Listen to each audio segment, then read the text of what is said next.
Welcome back. Our next guest is bullish on technology stocks, and they're a big story today. We've told you about the Meta results, the Microsoft results, and a surging NASDAQ 100 futures contract in the pre-market. Let's begin our conversation on that with Jimmy Lee. He's Chief Executive Officer of the Wealth Consulting Group.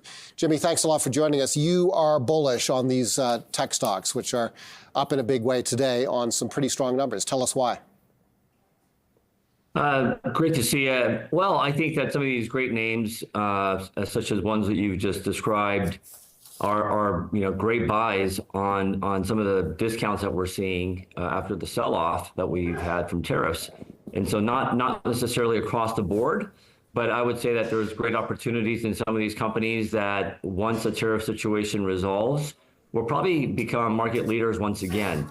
But we have been cautioning investors going into this year to not be too overweight the Mag 7 highly concentrated stocks that have gone up so much. So we still believe diversification is great, but we do like buying some of the big tech on dips. We don't think that the spending on AI and data centers really is going to slow down, as we've heard from companies like Microsoft. And so we like those sectors. We also like cyclical sectors too, like industrials and financials. So when you say diversification is important, you're not talking about diversification within technology as a specific sector. You're talking about diversification across the spectrum. Is that correct? Actually, both. We think that active investing today is very important. We have seen a shift, and we think we're going to continue to see a shift into some more value-oriented names. And that we do think that there's going to be some new leadership once the tariff situation gets resolved, but that could take months. I'm hoping that small cap stocks make a rebound. I think that international stocks have a chance to do well. I think by the end of the year, interest rates will be much lower. I think bonds will actually do well. So we're bullish on a lot of different sectors, which is actually very contrarian at the moment. As you know, most pundits believe that we're either in a recession today in the U.S. or headed for one, certainly. We are not in that camp. We were not in that camp a few years ago. We think that there's an opportunity, if we start to get some good news of deals on tariffs, that you could see the stock market rip. Now, the effect that it'll have on the economy, I think we'll see how we have to work itself out. But I don't think the American consumer has stopped spending yet either. You used the phrase earlier in the discussion, once the tariff situation gets resolved. You believe that we are headed to something resembling a resolution on tariffs, and that's got to mean a significant reduction of tariffs on U.S. trading partners.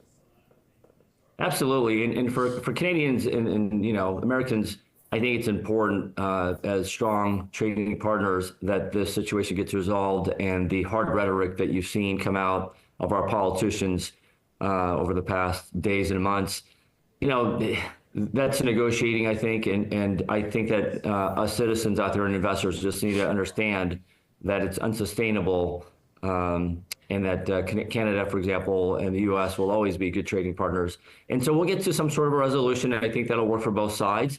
And I think in the long run, American businesses will do better. So investors need to be patient, but when there's uncertainty like today, this is when you make money when you invest. It's not when the skies are clear.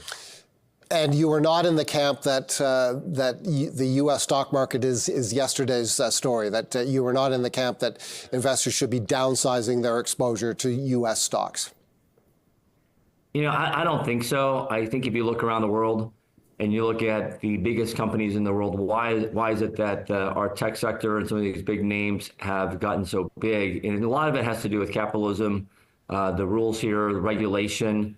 Foreigners can come here and make investments, and it's not the same if you're trying to do that in China or other countries. And so not only is the United States consumer nearly 70% of the GDP here, but also like 30% approximately of global consumer spending. And so Americans spend a lot of money, and it's important to the world to trade with us and for us to be able to buy products. And so I think those situations will all get resolved. It'll take some time. We know that for the president and for this administration, going into midterms next year is very important. They want to have momentum going into the end of the year. I think that's one of the reasons why some of this tariff stuff came out so fast and abrupt and so early. But hopefully things will get resolved. But like I said, for investors, uncertainty is what brings opportunity. So now's the time to pick your spots. Are markets also waiting for the White House to proceed on reducing regulations. There was a lot of anticipation that mergers and acquisitions would be a big theme in the market. That really hasn't happened yet, as all the narrative has been on tariffs. That's absolutely true. So I think the second half of the year will be much more about deregulation and about potentially extending tax cuts and things that will be more bullish for business, right? And bring more certainty to businesses to invest into CapEx and so forth. And so I think that consumer sentiment being as weak as it is right now, again, those are signals to us that we may have approached the bottom already, maybe when we hit around 20% on the S&P 500 not too long ago. I'm not suggesting that we can't retest those lows, but I think that investors are predicting that tariff resolution will be part of 2025 story. And while it may take a long time to completely resolve every single country situation, I think good news will send the stock market and risk assets higher. Jimmy, thank you very much for this conversation. Jimmy Lee is Chief Executive Officer of the Wealth Consulting Group.